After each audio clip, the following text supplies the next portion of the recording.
Morning, we have new information on a story we first reported earlier this year.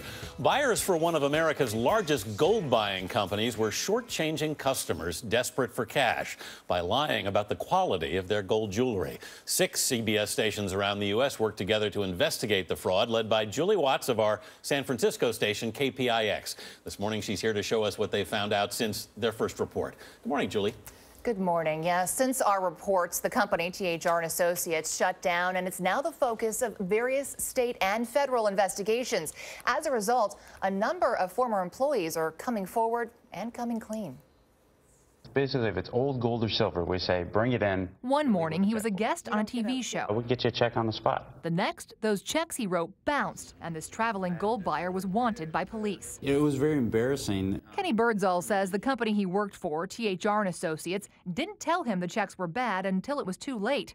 And he's not alone. I feel sick. I have wrote checks for 2 days. I said, do you realize that that is fraud?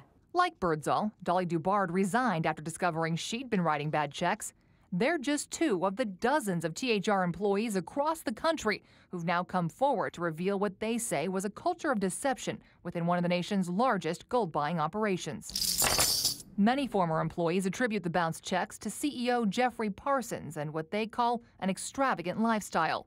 While Parsons did not respond to a request for comment, he owes the IRS millions, and according to his own sworn testimony, he used the company bank account as his personal bank account and splurged on luxury homes, boats, even a jet, paid for in part with silver purchased at THR shows. Believe it or not, half of what you have on the table here is copper. In a joint investigation, CBS producers in 5 states attempted to sell gold to THR buyers. And many former employees say they weren't surprised by what we found. It's gold, honey. 4 out of the 5 producers were either lied to, offered less than a quarter of the gold's value, or both. I think a lot of managers did think it was okay to lie. Dubard says she felt pressure to take advantage of customers. The THR buying guide instructed company employees to offer less than 10% of the gold's value, and those who bought too high were eventually laid off. Back in May, we questioned THR spokesman Matt Enright about the practice. Where you aren't lying, Sure. You're certainly lowballing. It's not illegal. And so, do some of our managers maybe feel guilty? I'm sure they do. I was always feeling guilty. Which is why she's coming forward now. Dubard points out, in spite of pressure from the company, many buyers were honest. And while lowballing is legal, lying about the quality of the gold is not. There's been some issues with checks this week.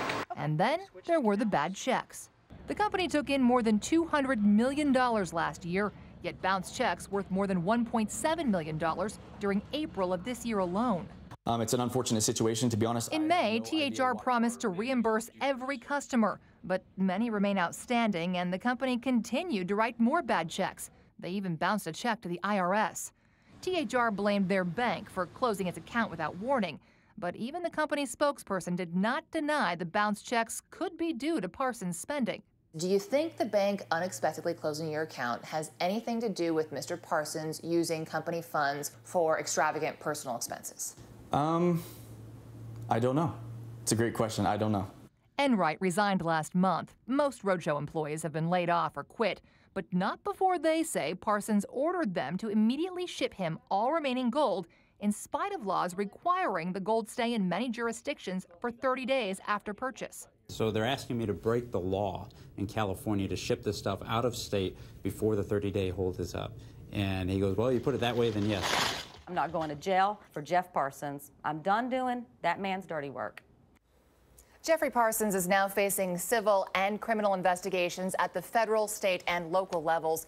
His lawyers denied our request for comment, but once again, a company spokesman says THR will make good on all bad checks. Julie, great lesson in all of this. Seller beware, and you have 3 tips for people. Absolutely. First things first, you have to know what you have. Take your gold to a reputable jeweler and ask them about the carat count and the weight. And then find out how much it's worth. There are plenty of apps and websites that will tell you what the going rate is for scrap gold on any given day. You also need to know how to negotiate. Buyers usually aren't going to give you the best price right off the bat. If they know you know what you're talking about, they're likely to give you a better deal. And finally, be willing to walk away. There are so many competitors out there right now. It's easy to find multiple offers. Julie Watts, great work. Thank you. It is 7:43. Time now for your local weather.